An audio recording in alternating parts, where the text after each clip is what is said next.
when you're at the properties, you want to basically ask for a buying decision at every turn and do the buyer rating game at every showing. Yeah, it's the rating game is super fun, and it essentially eliminates properties immediately and only gets them to identify the ones that they'd be excited about buying. So it's a process of elimination, and it eliminates the need for them to take pictures, measure, force the house to fit their needs. Sometimes they'll be like, I guess I could put my couch here. It's like, well, if, you don't have to think too hard. You shouldn't have to think too hard to make it work. So I will use this with, it's actually the last page. Yeah, I will use this with millennials, older people, doctors, lawyers, like anybody. Everybody seems to love to play a game, and especially competitive people. Like if you're rating something, people love to judge things, right? So I basically tell people at the beginning of our first showing, I like to play a game with my clients that helps them, pick the property that they want to buy, and we call it the rating game. And first of all, I just want to let you know, I'm here to represent you. I don't represent the seller. I'm here to help you make your best decision. So what's most important is for you to tell me what you like about the house, what you don't like about the house, what works, what doesn't work. So that way I can get to know your needs better as we go. And you shouldn't have to think too hard to make it work. So if you're trying to force fit this house to your needs, it's probably not the house for you. So what we'll do at the end of each tour, before we leave the house, I'm going to ask you to give it a number on a scale of 1 to 7. 7 being you'd buy it today. Notice the embedded command. You'd buy it today. 1 being this house is terrible. Let's get out of here fast. Why 7, not 10? We will get to that. 4 is neutral. You can't be neutral. It either works somewhat or it doesn't work. So it's above 4 or below 4. Now, ideally, between us agents, we're not seeing anything that's a 1, 2, or 3 yet. Right. So there definitely have been 3s on my list, definitely. Sometimes you just don't see that one weird thing on the MLS, right? So 7 is you buy it today. 1 is this is a terrible home. 3 or 4 is neutral and you can't feel neutral. Now, if at the end of the tour you tell me it's a 5 or a 6, I'm going to ask you, what would it take to make it a 7 such that you would buy it today? Because oftentimes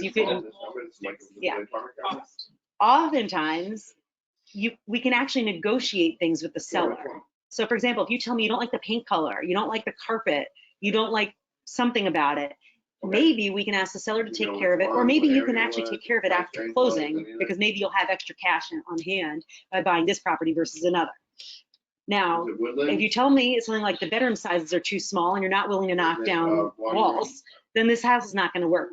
So by knowing, what would take to make it a 7, we can see if this would be a house that you love. So essentially, at the end of the day, you may only have 1 7. And that's great, because that's the house you want to buy. But you may not have anything. And, I will assure people during the tour, maybe, I'm like, don't worry, my clients don't buy, they only buy 7s. I'm here to help you buy a 7 that you're excited about. So let's see. And yeah, and I will have clients that, we went on tours and then we took a break, and then several months later, if I had somebody with me, I'm like, tell them the rating game. They will repeat it back. They know it, they remember it, they like it. Sometimes if I forget to ask them, what's your number? They will say, hey, we need to give you a number. So it's very engaging. You never need to remember a house that, you don't need to take notes on houses they don't like. Mm-hmm. You don't need to remember them. You don't need to take pictures of them. Just forget about them, So 7 is the max, because we need it to be odd, so that there's a middle that's neutral, that it can't be. I also like 7. I discovered, so somebody gave me this game, but I liked 7. I discovered because I was showing it for sale by owner. We were in the basement, they were on the first floor, and it was a 7. So imagine if we're being listened to and you rate a house a 7, that seller probably doesn't think you're buying the house. Because a 10 is normally the number you'd buy. Right. I think you're lukewarm about it. Right. So it kind of keeps your conversations a little bit more confidential. Yeah. I also like the follow-up. number. Yeah. Yeah. Because I've played this before with renters. Yeah. But I like this follow-up question. What would it take to make it Yeah. 7? I forget to ask that Yeah, question like 90% of the Yeah. time. Yeah. So for example, one of the rentals I showed, this week had asbestos tile in the basement, and everything else was great. I asked the seller, or I told the owner, hey, would you be willing to remove it? And they said, yeah. And they're actually removing it this week. We're not making an application on it, but they're removing it. It was like starting to crack and stuff. And let's see. So yeah, also when they find the 7 and are excited about it, they're more emotionally committed to it, and they're going to win the bidding war. They're going to be, I don't know how to say it another way. They're just committed. Yeah. They're emotionally tied to this property. And also, I want them to know as well that I'm really looking for that first 15 seconds when they walk into a property. After they've been in a couple, they should know, like they should be able to identify the feeling, I could live here. I like this house. I'm starting to get excited.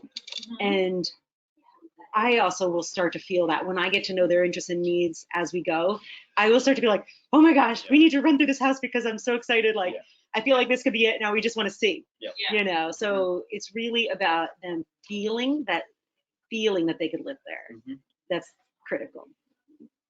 So that's why I read. Have you ever had a client who is like consistently is like, oh, 7, 7, 7, like who loves everything? Have you had that? I ask because I feel like I could actually be that person. I can go into a house and look at it and be like, I know how I could change this. I know how I could change this. I know how, like. So what prevented you from making an offer on any of those 7s? In reality, my financial situation, I'm not in a spot to be buying. So I think when the reality is such that you're ready, you're less likely to say everything's a 7. Right. Because I think who doesn't have vision when it's not a reality? Yeah. Okay. I'm just curious. Yeah. No, it's a great question. Like how you talk that person down. Yeah. And say like, okay, not everything can be, or you just say like, well, if they're all 7s, then choose what's a 9. I've only had the opposite. I've only had the opposite experience, and it was actually the seller that I was just working with. I showed her 15 rental properties, didn't like anything, and then I finally saw her have an emotional connection with a for rent by owner, and I was like, look, I already knew that I was going to sell her house probably. And I was like, look, I'm really encouraging you to go see that because it seemed, I agree. From pictures, it seems like it's the place for you. I can tell you're interested. Go apply it. So. Yeah, I don't know. It's about like being able to recognize that, I guess. Yeah, and I feel like, people definitely have to have a reevaluation conversation with clients where whether everything's a 7 or they don't like anything, yet the agent sees like, the property is out there. We've seen the property that you could buy based on what you're telling me. Right. So usually there's a deeper emotional question. That's what I was about to say. In reality, the reason that, I was getting 1s and 2s on most of these properties is because I didn't understand why she was moving. It turns out she was going through a divorce and she was downsizing from a huge house. And it was that emotion that I was hearing come out in that game. So, it was helpful. Remember, emotion makes you think, or logic makes you think, emotion makes you act. And so when we get them to verbalize what they're thinking and feeling, and then we can help them emotionally move forward. If they're not moving forward, then it's time to have another conversation.